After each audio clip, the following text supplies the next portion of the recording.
কামিজের গলা বা বাচ্চাদের ফরক টপস এর গলাতে জিপার কিভাবে সেলাই করবেন জেনে নিন। যদি গলাতে গেঞ্জি পট্টি ব্যবহার করেন তাহলে বডি থেকে গলাটা আমাদের কাটিং করে নিতে হবে, একটি জিপার নিতে হবে। এরপর বডির পার্টটা ওপেন করে আমাদের বিছে নিতে হবে। এরপর গলা থেকে কত ইঞ্চি নিচ পর্যন্ত আপনি জিপারটা ব্যবহার করবেন সেই অনুযায়ী একটি দাগটা দিয়ে নিতে হবে। তো আমরা বাচ্চাদের গলাতে জিপারটা ব্যবহার করেছি, তো 7 ইঞ্চি দিয়েছি, বড়দের ক্ষেত্রে 8 থেকে 9 ইঞ্চি দিয়ে নেবেন। এরপর 2 ইঞ্চি চওড়া একটা পট্টি নিতে হবে, এটা হচ্ছে জিপারের পট্টি।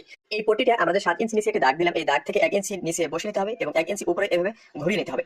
এক সাইডে সেলাই করার পর আধা ইঞ্চি গ্যাপ রেখে একটা সেলাই দিয়ে দেবো। এরপর 2 সেলাই এর মাঝখানে আমাদের কেসি দিয়ে কেটে দিতে হবে, একেবারে মাঝ বরাবর কেটে নিতে হবে সুন্দর করে। এরপর পট্টিটা আমাদের বাইরের দিকে বের করে আঙুল দিয়ে ঘষে ঘষে বসে নিতে হবে। 2 সাইডে দুটো পট্টি এই নিয়ে সুন্দর করে বসে নেওয়ার পর পট্টিটা উল্টা দিকে উল্টিয়ে আঙুল দিয়ে ভালোভাবে ঘষে ঘষে পট্টিটা বসে নিতে হবে। তো এই নিয়ে সুন্দর করে পট্টিটা বসে নেওয়ার পর একটা জিপার নিতে হবে, জিপারের অর্ধেক আমাদের ঢেকে দিতে হবে। জিপারটা এই নিয়ে অর্ধেক ঢেকে দেওয়ার পর জিপার থেকে 1 ফিট দূর দিয়ে একটা সেলাই দিয়ে নিতে হবে। এই সেলাইটা দেওয়ার সময় জিপারের কাপড়টা টান রাখবেন আর বডির কাপড়টা লুজ রাখবেন। জিপারের ফাড়া থেকে আধা ইঞ্চি নিচে এসে কাপড়টা এভাবে ঘুরিয়ে নিতে হবে। এরপর অপর সাইডে পুরো জিপারটা ঢেকে একটা সেলাই দিয়ে নিতে হবে। এরপর আমাদের জিপারের আনারটা নিচের দিকে নামিয়ে নিতে হবে। এরপর জিপার বাড়তি কাপড়টা কেটে নিতে হবে। এই নিয়ে জিপারটা প্রথমে সেটিং করে নিতে হবে। তো আশা করি জিপারটা কিভাবে সেটিং করতে হবে তা বুঝাতে পেরেছি।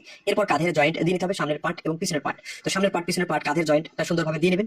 এরপর যদি গেঞ্জি পট্টি ব্যবহার করেন তো গেঞ্জি পট্টি সেলাই করে নিতে হবে। গেঞ্জি পট্টির জন্য বডির পার্টের উল্টা দিকে উপরের দিকে রেখে 1 থেকে 1.5 ইঞ্চি চওড়া একটা পুরো ভাঁজে কাপড় কাটিং করে নিতে হবে। জিপার থেকে 1 ইঞ্চি কাপড়টা বাড়তি রাখতে হবে। এরপর বডির কাপড়টা লুজ রাখতে হবে এবং পাইপিনের কাপড়টা টান রেখে রেখে গলাতে আমাদের এই পাইপিনের কাপড়টা আটক করে নিতে হবে। তো 200 পরিমাণ সেলাই কাপড় ধরে সেলাই করে নেবেন। এরপর 1 ইঞ্চি বাড়তি করে পাইপিনের কাপড়টা কাটিং করে নিতে হবে। 1 ইঞ্চি কাপড়টা নিয়ে ভেঙে সুন্দর করে কাঁচা যেন না বের হয় তা খেয়াল রাখতে হবে। এরপর পাইপিন যতটুকু আপনি বের করতে চান ঠিক সেই অনুযায়ী পাইপিন বের করে আমাদের 4 পাশ গলায় পাইপিনের সেলাইটা দিয়ে নিতে হবে। তাহলে আমাদের পাইপিন কিন্তু হয়ে যাবে। তো পেজে নতুন হয়ে থাকলে পেজটা ফলো করুন, ভিডিওটি শেয়ার করুন।